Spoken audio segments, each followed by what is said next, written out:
Realness Scars. It would have been wise if the coherence of the earth had not tolerated us, since our presence scars the surface in order to produce it.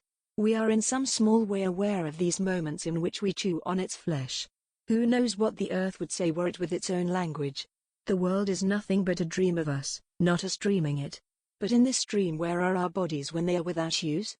When detached from the world, when they are lost to sleep or their survival instinct is placed dormant?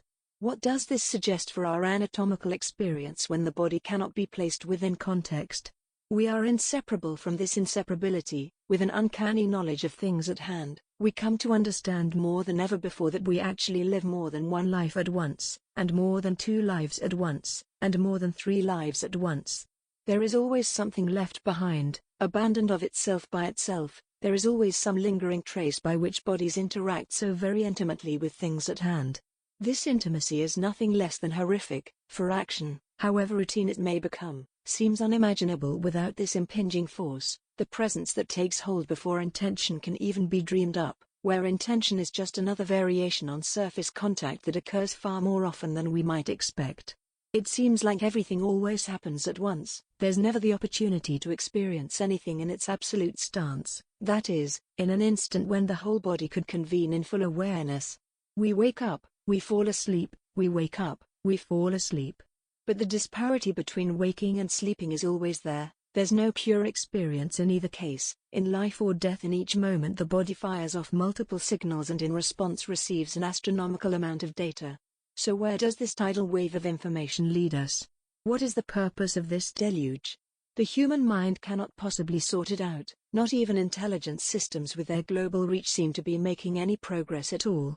This data deluge doesn't just concern us, it concerns whatever revolves into whatever replaces us, the global system we evolved out of and continue to evolve through, including its emerging energy infrastructure and emerging information infrastructure.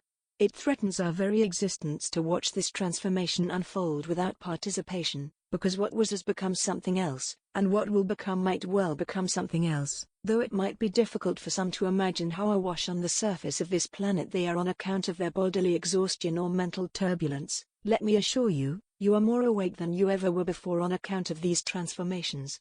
It is precisely because bodies are everywhere detaching from things at hand that they are everywhere approaching things more closely than ever before.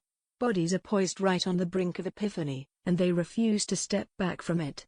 This is why it is so important that we learn to think beyond our bodies, beyond even the algorithmic presence that precedes all things, back into the future from which those algorithms emerge as determinations. In those indeterminate instances where body meets algorithm, there could well be a glimmer, a momentary glimpse of the future as it could unfold, whatever form this living pulse will come to assume as it courses through its epoch. In short, there could be a future for us to live toward, but only if we understand what drove us here in the first place. There's just one problem: things float into view much faster than we might appreciate. It's doubly important then that we try to keep up with this recursion as best we can, that we try our hardest not to fall behind in the moment of revelation. The time has passed where people can be satisfied by childish understandings of their experience, where people can hope that they might capture life in an unbroken circle, where people will put all of their trust in representational thought, or perhaps most importantly of all, where people will be content standing completely still while watching language rush right past them, right along with whatever remains of whatever needs to pass by.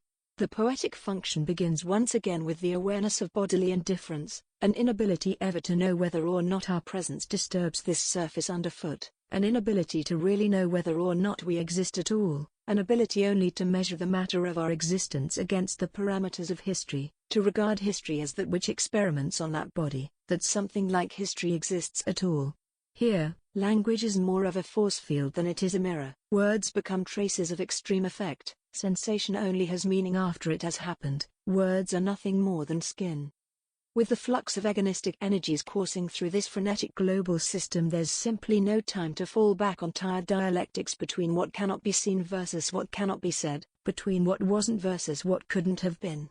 Rather, there is awareness now of each body within each body's proximity, an awareness that extends outward into the chaotic orbits swept up by these bodies' revolutions around each other. The binary relation between earth and sky breaks down into infinite recursions, into informational gestures along nerve paths already frayed by fatigue or dreams or some sublime madness.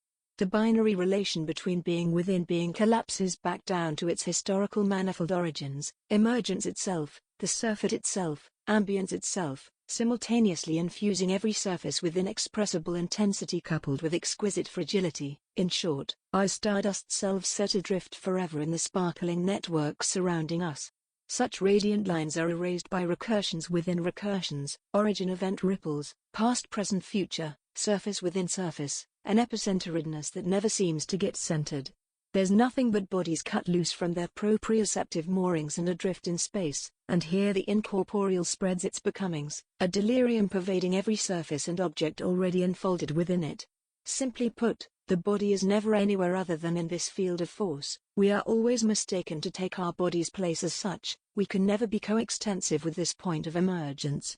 We should always be placing the event forward whenever possible. We should always keep looking ahead instead of staring into the abyss. We should always cultivate an appetite for perspective. We should always remain open to the liveliness that passes through our hands. We should always be careful not to pin our fortunes on signs and symbols, doctrines and dogmas, belief systems and movements, imaginaries and virtualities.